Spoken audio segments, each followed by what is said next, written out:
Really pleased to now invite to the stage Alex Thomas. I'd been seeing a little bit about Alex on social media and different things. She's got a reasonably high profile. She's a board member at Heart. I don't know anything about props. Yeah, I don't believe that, Alex. She's actually a country girl from a long way back, from up near Yanta on Parnaroo Station, and she's going to go into her background a little bit. But I always have this sense of affiliation with people from the mid-north, and you can tell when you first meet someone that they're from the mid-north, I think. Turns out she's actually used to be a great mate with my son-in-law, Darren. And the strength of the friendship, Darren would not tell me anything bad about it, no dirt at all. I was hoping for a bit of dirt, and he would not. He said, "Nah, it's a sealed envelope." So, no. Alex, for those that don't know, most recently 2018 Rural Woman of the Year for South Australia, a finalist in the Australian one. It's not the first time you'd been a finalist even in the South Australian one. But a very highly regarded individual, and those of you at Heart would have seen her speak. But she's got a great story to tell, and I really look forward to hearing from you. And Alex and Dave have just been fantastic in getting this event together, as well as the ones that I mentioned previously. To get this over the line wouldn't have happened without you two guys, so that's my personal thanks to you. But Alex, welcome to the stage. Thank you. How's it going? Good. Yeah, cool. I'm really excited about today because I started my journey as a work health and safety tragic in 2006 and had the personality of a wet fish in that space for quite a long time. And I'm really pleased to be working with Rural Industries now, because that was obviously a long time ago, and I sort of wanted to entertain the conversation with ag back then, but 2006 nobody was interested in talking about it. But today we're sitting here having good conversations. So to start off with, I'm going to play a video which summarises my story and my connection to work health and safety in rural industries. I have been known to cry watching this, so I'm going to try and walk away and not listen, but we'll get cracking with that and then I'll tell you a little bit more.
And later diabetes. And I vividly remember the difficulty in understanding that Dad wasn't allowed to eat sugar anymore.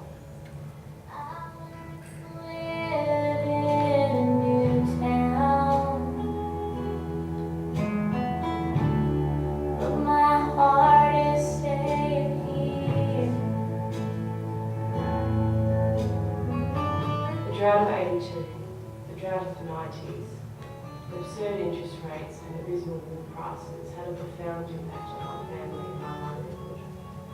And I'll never forget the heartache of coming home from boarding school at 13 years of age, only to know that the station was to be sold, and that a gift ticket my parents' divorce.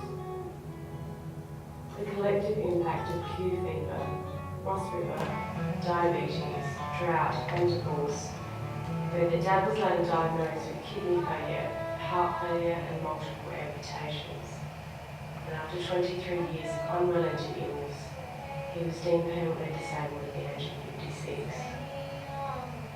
I've been caring for Dad in varying capacities since I was around 15 years old, and it's now my last work to prevent people from getting hurt in the rural industries. Work health, safety and wellbeing should never be about policies, paperwork or penalties, but about practical, meaningful solutions and safer, healthier choices that will actually save a life. 30 years ago, nobody wore seatbelts, and today we do it without even thinking about it. It's my legacy to my mum, my dad, our industry and our way of life. Plant a seed for safety, and for God's sake, save a life, listen to your life. I can see as clear as day. If I'm not here in the morning, yeah, I'll cry a river of tears. I learned to live in this town, but my heart is staying here. I learned to live in this town, but my heart is staying here.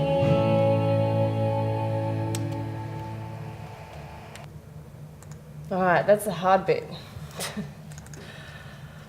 Okay.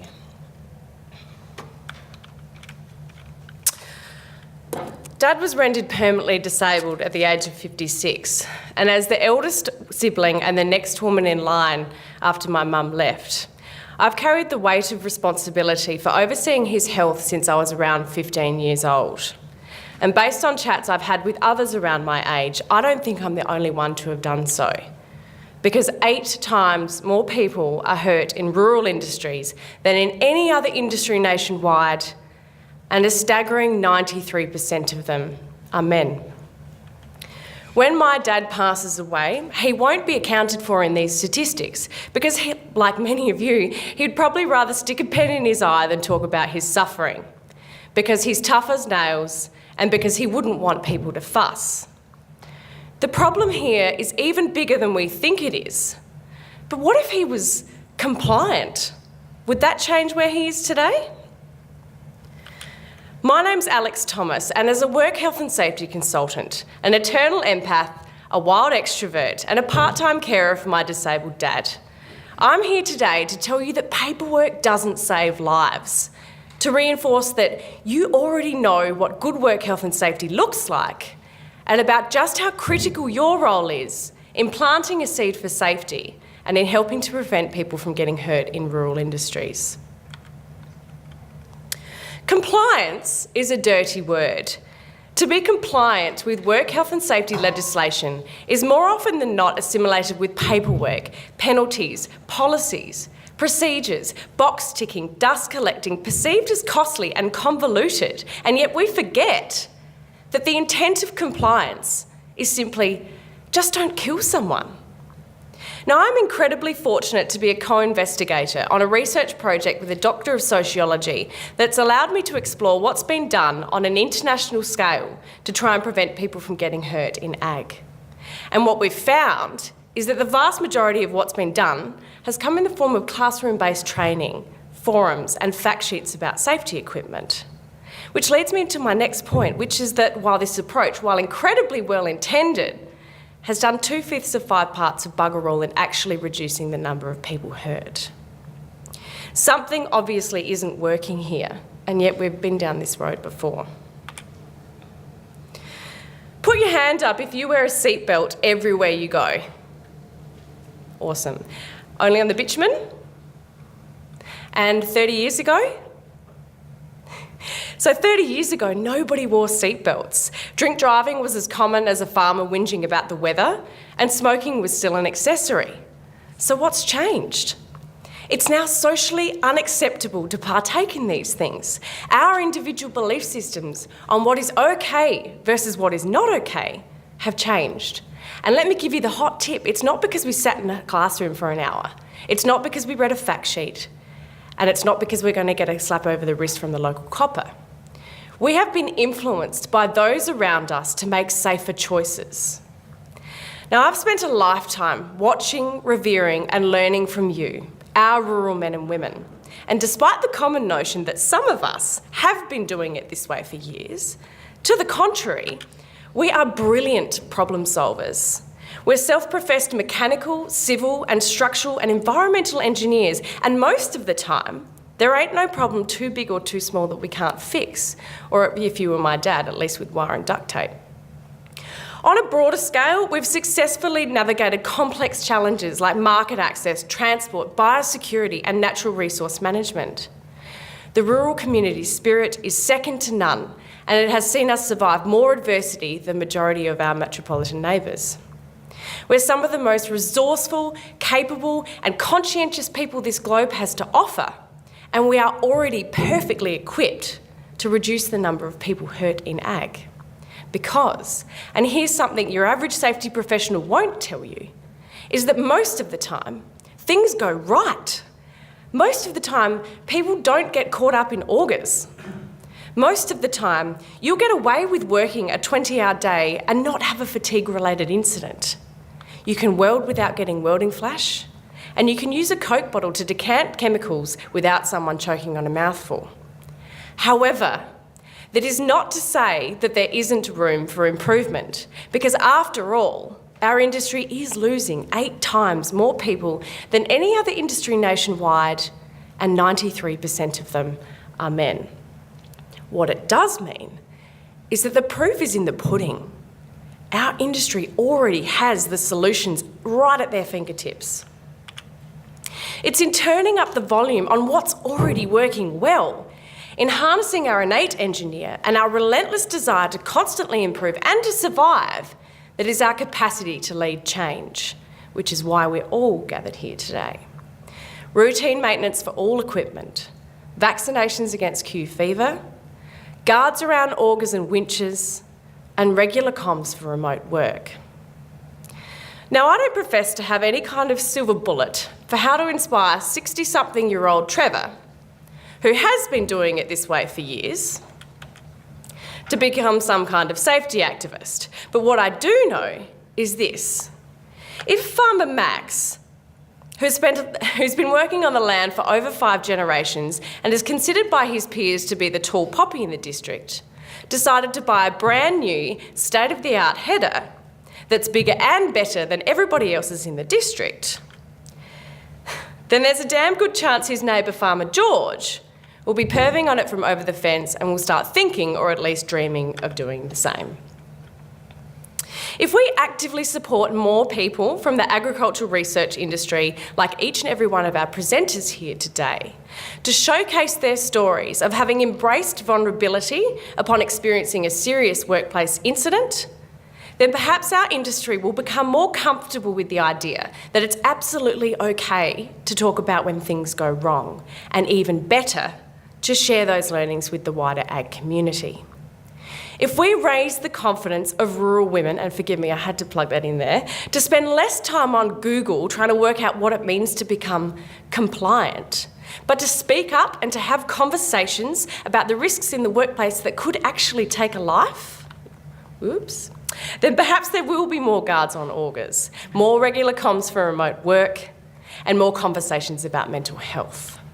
And finally, if I tell you here today that perhaps we shouldn't be focusing on paperwork, but on taking practical, meaningful steps to reduce work health and safety risk in our businesses, and you go to the Ed later this afternoon and you spin a yarn to 60-something-year-old Trev, while he might not do anything differently, then again, maybe he will. Ladies and gentlemen, the key message here is this. You are the experts. You know your businesses and the incumbent risks better than anybody else does. You also know what flicks your workers switch, what makes him or her want to change the way they do something, and when. And most importantly, you know when it is that you feel wary about doing certain tasks because they're dangerous. And if you don't, perhaps because you're male and you have been doing it this way for years, then I suggest you have a conversation with one of the women in your business, and I'm pretty sure she'll happily give you the lowdown on what she thinks the risks are and how to fix them. The fact that you represent multiple generations of brain trust for the work and you're the custodians of your families and your workers' livelihoods means that you are the only people equipped to be making smart, practical and more meaningful decisions on how to improve work health and safety.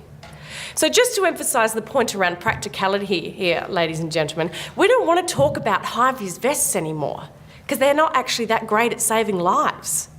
We also don't want to talk about paperwork because, again, that stuff isn't going to stop someone from getting caught up in an auger. We're not keen on spending thousands on consultants for, you guessed it, more paperwork, and be buggered if we're going to spend any more time on Google trying to work out exactly what it is we're supposed to do to become compliant. But do you know what does save lives? You do.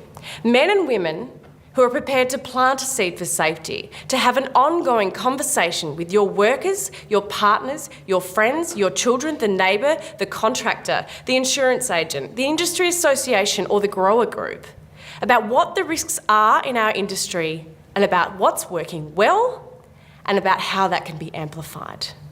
Ladies and gentlemen, improving safety has absolutely nothing to do with waiting for the next fatality to happen and then thinking about changing something. It's about doing a serious deep dive into our overarching risk registers and about taking practical, meaningful action right now. Guards around augers and winches, fix the brakes in the loader, set up exclusion zones around vehicles when loading and unloading, during daylight hours only. Set a blanket standard for the use of personal protective equipment when using I always get this wrong. Okay, give me a hand. Glyphosate and Roundup and spray seed. And don't tell your workers not to handle chemicals without wearing personal protective equipment and then go and do it yourself while they're watching. It's about setting clear expectations around what is okay and what is not okay and verbalising it. It's about talking the talk and walking the walk. Don't work around silos on your own. No jumping on and off a moving tractor. No fiddling with electrical wiring without a qualification, and no going out on your own and not letting anyone know where you are. Ladies and gentlemen, you don't need a safety consultant, me excluded, to tell you what it means to be safe. You and everyone else in this room already know exactly what good safety looks like. You also don't need the regulator breathing down your neck, spruiking policies, procedures and penalties because the incredibly vast majority of you aren't deliberately trying to hurt anyone. And guess what? And this could save you some serious heartache, so please make a mental note, and I'm more than happy to put my consultant hat on and flesh it out with you in more detail in the breaks. Paperwork doesn't save lives. And I know what you're thinking. And I get that I might be telling some of you to suck eggs here, but I think it's really important to highlight the following, which have been pivotal learnings for me throughout my 13 years as a safety consultant. Firstly, in the vast majority of circumstances, you don't need safety paperwork unless there is absolutely nothing else as a business owner you can physically do to reduce the risk, and there is a genuine belief that that piece of paper is going to add some serious value to the work, which means people use it, they believe in it, they were involved in its development, and it's a true reflection of the way the work is actually done, not just how we think it might be done. Secondly, in the vast majority of circumstances, a business owner only needs to provide evidence of paperwork when something's already gone seriously wrong. And this is discounting those of you who are working under accreditation systems. I know that you get checked all the time. And all other risk controls have failed. And to put this into perspective, it's already written in law. The hierarchy of controls gives us ultimate flexibility to decide, according to the context of our own individual businesses and the resources that we have available to us, what we're going to do to manage risk in order of priority and of effectiveness. And lastly, contrary to my own former belief, which was sold to me during my work in mining and oil and gas and construction, there is literally not one line in work health and safety legislation that says you need to have a procedure. And any competent inspector, auditor or consultant will tell you that the best evidence of compliance with legislation is when a person can competently show and tell someone how to do the job safely. Can we all agree on that? Nodding. Yep, okay, good. So just to alleviate any lingering concern you might have about what I'm trying to say here, because I'll be honest, I certainly spent the good part of the first 7 years of my career as a safety consultant focused on paperwork, policies and penalties, is that I've been straight to the horse's mouth, and I had the incredibly progressive Executive Director of Safe Work SA, Mr. Martin Campbell, sign off on this approach. So just have a read for a quick second. So just to give him a little bit more clout, not only is he the Executive Director, he's also a lawyer, a former policeman, a health and safety consultant and an Assistant Commissioner. The opportunity for the agricultural research sector is to focus less on paperwork and much, much more on having great conversations about safety and taking practical, meaningful action on things that could actually save a life. So what now? Firstly, focus on the big stuff. Don't waste your time and money on creating mountains of paperwork that doesn't add value to the work and ultimately has very little bearing on influencing the choices that people make when they're actually doing the work or actually reducing the likelihood of people getting hurt. Have positive, reinforcing conversations about safety and take practical, meaningful action on things that might actually save a life. Vaccinations against Q fever, conversations about mental health, guards around augers, and setting clear expectations on what is okay and what is not okay. And just to step this up to an industry level, 30 years ago, nobody wore seatbelts, and today we do it without even thinking about it. Talk to your workers, your partner, your neighbour, your kids, the insurance agent, the industry association, anyone and everyone about what needs to be done to prevent people from getting seriously hurt. Ask questions, plant a seed for safety, and turn up the volume on what's working well. Start a conversation that will eventually make it universally uncool to be unsafe or to take shortcuts. So finally, since there's no way a procedure, a fact sheet, or a classroom-based training or workshop would have influenced my dad to make safer, healthier choices about his exposure to Q fever, his decision to work himself into the ground, or his tough as nails mentality, as my legacy to my mum, my dad, the sustainability of our industry and our way of life. Plant a seed for safety, and for God's sake, save a life, listen to your wife. That's it. Thank you.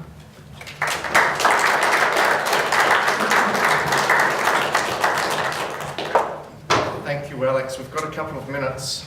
I'm sure there's going to be questions from the floor following Alex's presentation. Anyone want to kick that off? So, given your knowledge of safety, you've been in it that long, how do you think Australia rates in ag to other countries? Oh, interesting question.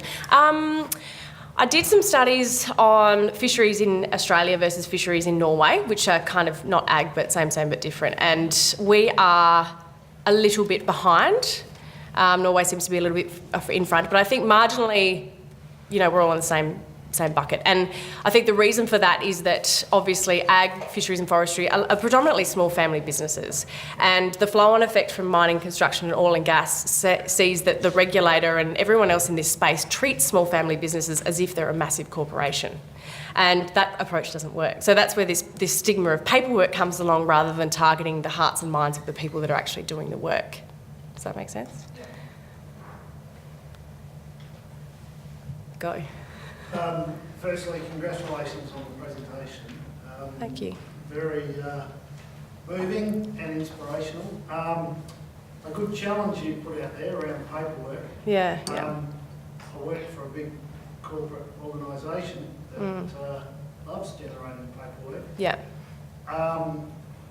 And I guess the thought going through my mind is how do you demonstrate that you've actually held safety meetings and done what you've done if you don't record it?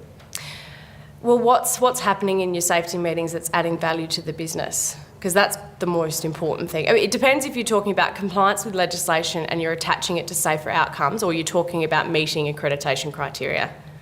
Because accreditation criteria says you must have meeting minutes. But legislation says be safe, don't kill anyone. So if I was a good inspector from the regulator, I would be coming and having conversations and measuring that those meetings were being effective by what people were telling me, if that makes sense. Yeah.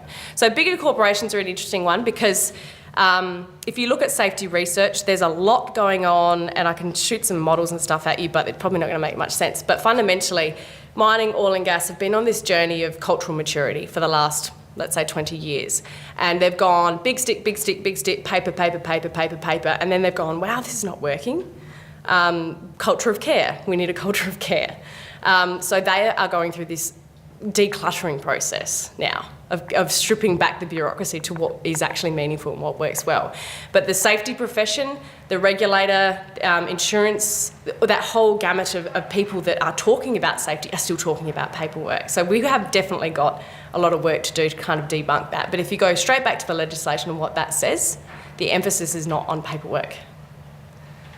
Yeah. Yep. Anyone else? I suppose I've just got a comment that's not too far from that gentleman's. Thank you for you. It's been wonderful. Pleasure. I work for a large Commonwealth entity. Yep. The same thing, our regulator, our insurer really do have a big stick, and if we don't have those things in place, paperwork, they come and inspect paperwork. Yeah, of course. Yeah. On the work site, how do we get them to change? And you've just mentioned one industry that's doing that.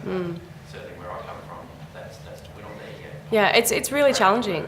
And you've got integrated management systems too, so you're also looking at environmental and quality and all that stuff, which is just pushing that whole vehicle along. When I talk to small family businesses who get smashed by the regulator, it comes and says, where are your policies and procedures, without asking anything about what actually goes on? The reason they do that is because they don't know anything about your business. They don't know a thing about it. So I would be tactfully, because, they've got different personalities, these people, tactfully saying, look, okay, we can look at paperwork, and auditing's a little bit funny, right? Let's not talk about auditing, but I would be saying, let me show you what we're doing well. This is where we're putting our effort. This is where we've put a guard on this. This is the conversation we have with these guys. Ask them about how they do it. So we kind of start to own that space a bit more, because we only know our businesses, that's it. Nobody can tell us. And fortunately or unfortunately, the flow-on effect from mining, oil and gas is this cookie-cutter approach to safety, and it is paper. And it doesn't work. Yep. Alex, your tagline there, save a life, listen to your wife. Yeah. I think we all, well, I certainly do, relate to the fact that women seem to be able to pick up or have that conversation about safety. Yeah. Might be in the shed and they go, oh, that looks a bit unsafe. No, that's right, we do this all the time, trust me. Is there any research around that, or why do women get it and men don't? Are we just bigger risk takers? No, I don't. About how we're wired? No, if I had that if there was research on that, I'm pretty sure I would have it, and I would be smacking people in the head with it. But no, it's really more just in my experience. I mean, there's plenty of research around the role that rural women play in rural businesses, but I think it's more the fact that perhaps they haven't been on the farm for 6 generations, so they've got that fresh perspective coming in from other workplaces or other industries, which makes them, their risk appetite, they're more risk averse because they're not doing it all the time, and if they were out there doing it for 5 generations time and time again, arguably they'd be the same. And I mean, in my experience, they are inherently more interested in it because they have got that innate care factor, and because they're the ones that are going to cop it if someone passes away, like in terms of succession and stuff like that. But maybe it's more than that. It could be, yeah. Because young female drivers are at far greater risk than male drivers. They just seem to take less risks. So maybe it's just the way they're wired. Possibly. Don't know. That Save a Life, Listen to Your Wife hashtag has been moderately controversial for lots of reasons with the people I've spoken to in the big ivory towers and stuff. So It probably would be. I think it's good to make it controversial. And your paperwork thing is controversial. Yeah, yeah. But it gets people talking and thinking. So I think that's great, and I think it'll probably resonate with farmers. Yeah. You know, maybe there's a piece around our industry is so male dominated too. Yeah. We don't have a good diversity balance, and we've got that as a big agenda for many companies now. Maybe there's another benefit to it, and that is Totally, yeah. having people that are, you know, looking over your shoulder and might actually just, it's not your big burly mate trying to tell you to be safe. You know, it might come from someone else that you do respect. So. Totally. Kenton, you've got a... I guess coming back to the stigma of paperwork, have you got any examples of medium to large ag organisations that are actually doing this really well and unnailing it? Great question. No.